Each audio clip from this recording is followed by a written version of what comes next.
हिंदुस्तान बड़ा इसलिए होता है कि सनातन धर्म का उद्धार होता है।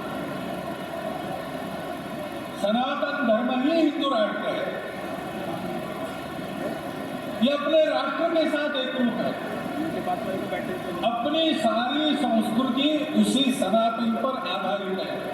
अपने धर्म के सारे मूल्य उसी सनातन पर आधारित है। इस सनातन के आधार पर दुनिया चलती है, चलती थी, चलती है, चलती रहेगी। उस सनातन की रक्षा कैसे करना, क्या करना संतों ने बताया। मैं उससे अधिक कुछ बोलने वाला नहीं हूं, उनका अधिकार है, उन्होंने बताया। कोरोना का संकट आया, हमारा पूरा देश खड़ा हुआ। क्या शासन, क्या प्रशासन, क्या छोटे कर्मचारी, क्या नागरिक, क्या सेवा करने वाली संस्थाएं, सेवा करने वाली, क्या ये आदत जिनको ऐसे सज्जन और जिनको सेवा की बिल्कुल आदत नहीं, ऐसे भी जिनको स्वयं सेवा की आवश्यकता है, ऐसे भी लोग कोरोना के खिलाफ खड़े होकर समाज की सेवा में जुट गए और कहा है कि ऊंच नीच की भावना नहीं होनी चाहिए, सबके प्रति समदृष्टि चलना चाहिए। इस पर टिकी। ये तो उन्होंने वर्णन किया किन बातों पर टिकी है, लेकिन ये हमारे लिए व्यवहार का आदेश है। हमको सत्य पर चलना चाहिए।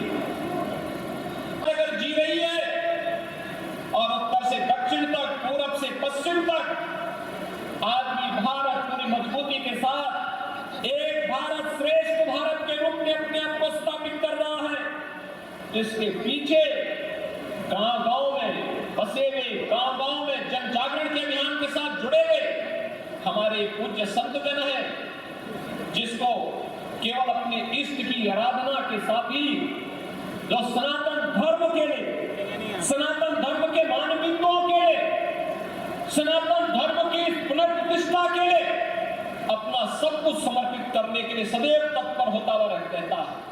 श्री राम जन्मभूमि मंदिर आंदोलन में और इससे पहले भी जब भी आह्वान हुआ है, उन आंदोलनों में उसका बढ़ चढ़कर भाग लेना इस बात को सदैव से एक नई प्रेरणा देता रहा है, कर रहे हैं। इसी समन्वय की एक महत्वपूर्ण धारा है जो आज पूरी दुनिया के लिए आश्चर्य भी है, कौतूहल भी है और उनके लिए एक दिशा भी है। वह दिशा है अयोध्या में श्री राम जन्मभूमि पर भगवान श्री राम के भव्य मंदिर के निर्माण का कार्यक्रम। जिन्हें विश्वास था वे प्लान करते थे, वे भागते थे, भूल करके भी श्री राम जन्मभूमि का नाम नहीं लेना चाहते थे। लेकिन जिन्हें सनातन धर्म की परंपरा पर विश्वास था, या तो धर्मस्थ तो जय के इस सनातन वाक्य पर विश्वास था, वे लोग इस बात को मानते थे कर्म करना हमारा कार्य है, इसके परिणाम तो विधाता हमें देंगे ही देंगे, इसमें कोई संशय होना ही नहीं चाहिए। और भाइयों बहनों, आपने देखा होगा जो लोगों के लिए असंभव था, आज भारत ने उसे संभव बना दिया है। और सनातन धर्म, याद रखना, पूरी दुनिया के अंदर वर्तमान में संघर्ष चल रहा है। कोई अफगानिस्तान से भाग रहा है, कोई यूक्रेन से भाग रहा है, कोई गांजा पट्टी से भी भाग रहा होगा।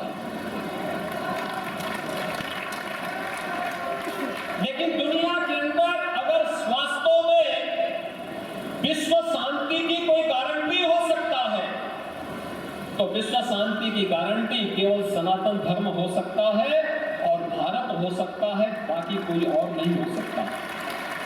यही कारण है जब आज दुनिया के अंदर संकट आ रहा है, तो संकट के समय हर देश, हर धर्मावलंबी, दुनिया का हर पीड़ित मानव भारत की तरफ बड़ी आशा भरी निगाहों से देख रहा है। प्रधानमंत्री मोदी जी की ओर बड़ी आशा भरी निगाहों से देख रहा है। उसे विश्वास है भारत ही फिर से उसके लिए आस बनेगा, भारत ही फिर से एक विश्वास बनेगा। और भारत की साहस और विश्वास के साथ जब भारत की 140 करोड़ की आबादी जुड़ती है तो यह दुनिया की एक ताकत बनती है, दुनिया की एक ताकत। उस ताकत के साथ हम सबको जुड़ना होगा। आज का इस समारोह उसी अभियान को मजबूती प्रदान करने का एक अभियान है। भाइयों बहनों, भारत की संत शक्ति ये कभी पलायन का रास्ता नहीं अपनाती है, चुनौतियों से जूझने का जज्बा रखती है। विपरीत परिस्थितियों में धैर्य खोए बगैर, क्योंकि उसका उद्देश्य तो एक ही है, लोक कल्याण। और लोक कल्याण के माध्यम से सनातन धर्म को मजबूती प्रदान करते हुए राष्ट्र कल्याण के मार्ग का अनुसरण करना। राष्ट्र के हित में जो कुछ भी होगा वही हमारे लिए अभीष्ट है। सनातन धर्म के हित के लिए जो कुछ भी होगा वही हमारे लिए अभीष्ट है। बाकी हमारे लिए कुछ भी महत्वपूर्ण नहीं होता है। और उसी अभियान को लेकर के यह मठ निरंतर चल रहा है, सदियों से उस परंपरा का वाहक बना हुआ है। मैं सुबह 3:30 बजे उठ जाता हूँ, अपनी योग साधना करके पूरी 5 बजे रोज 4-5 किलोमीटर दौड़ता हूँ। मेरा इरादा है कि मैं 80 साल तक 100 साल तक दौड़ता रहूं और 150 साल तक भारत माता की सेवा करूं। मैं चाहता हूं कि 100 साल तक मैं बूढ़ा ना हूं। मुझसे लोग पूछे बाबा उम्र कितनी हो गई, मैंने कहा 55 के बाद अब 55 में पहुंच गए। लेकिन ऐसा लगता है कि अभी बायोलॉजिकल एज तो 25 जैसी है, तो आप लोग भी ऐसे ही रहो, योग करो, कर्मयोग करो।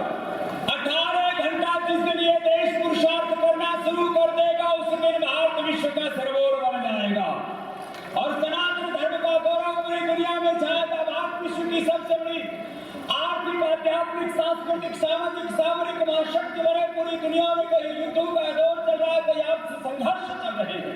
इजराइल और हमास से लेकर के यूक्रेन और रशिया से लेकर के और कभी भी पूरी दुनिया में तीसरे विश्व युद्ध का शंखनाद हो सकता है। लेकिन भारत वो देश है जिसने दुनिया को युद्ध नहीं, पूरी दुनिया को योग दिया जोड़ा। पूरी दुनिया को अभी भी पूरी दुनिया को भारत से बात की प्रेरणा मिलनी है।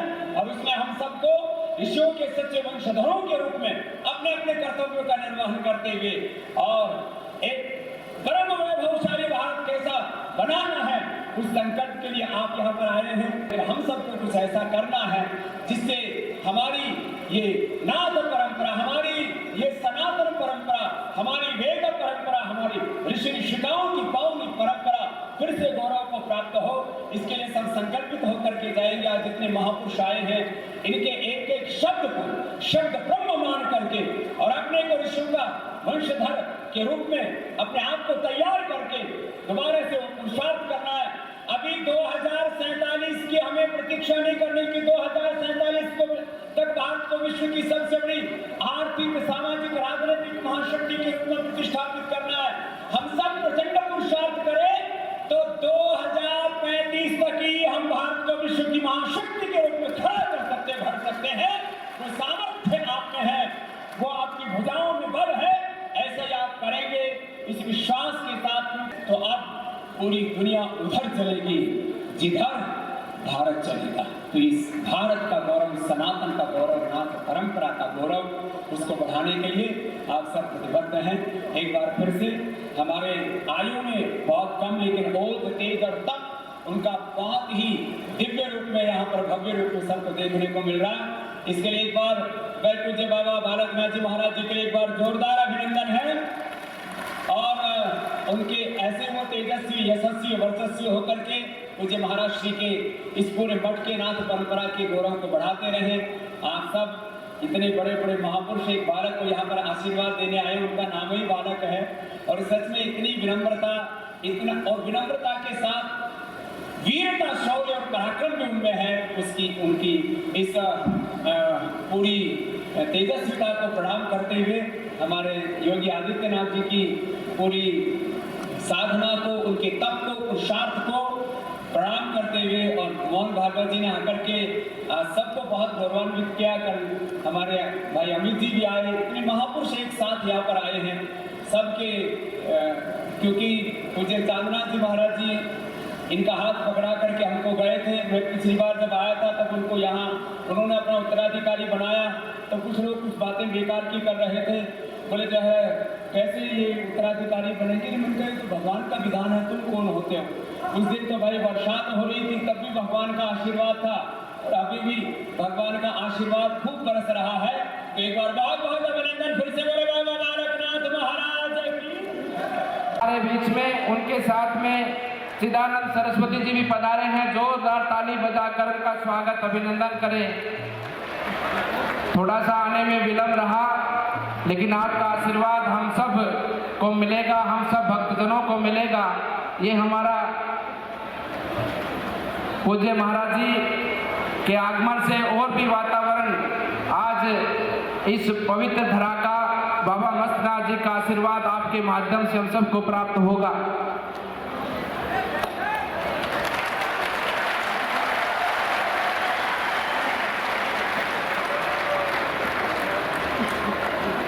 आज हम सब के बीच में विराजमान हम सबको अपना मार्गदर्शन हमारे नाथ संप्रदाय के अध्यक्ष और उत्तर प्रदेश के मुख्यमंत्री गोरक्ष पीठाधीश्वर योगी आदित्यनाथ जी विराजमान हैं।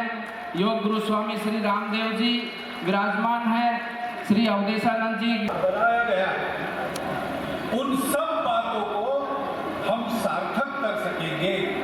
हमारे बिना होगा नहीं, हमारे कारण नहीं होने वाला।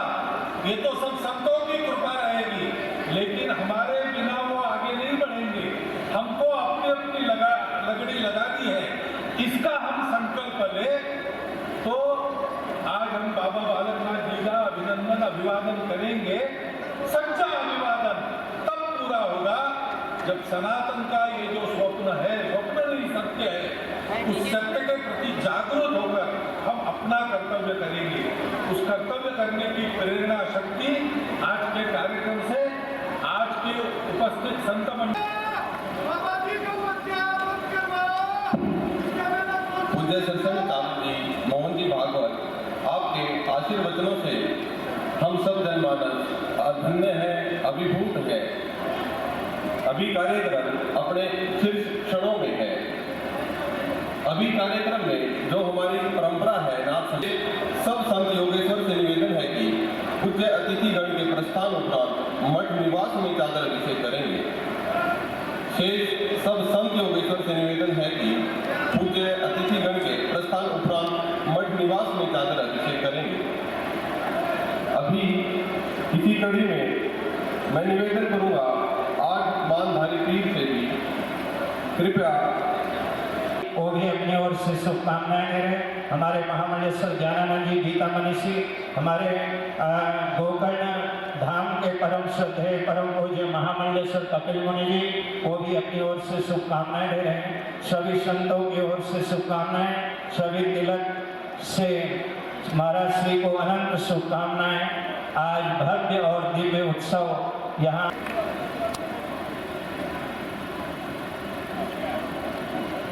अभी मुख्य अतिथिगण के उपरांत अन्य शेष सभी संत योगेश्वर से पुनः मंच संचालक रुद्राव भैया, हमारे श्रद्धेय सरसंघचालक जी, हमारे पूज्य महंत योगी आदित्यनाथ जी महाराज जी तिलक करके आशीर्वाद दे रहे हैं और हमारे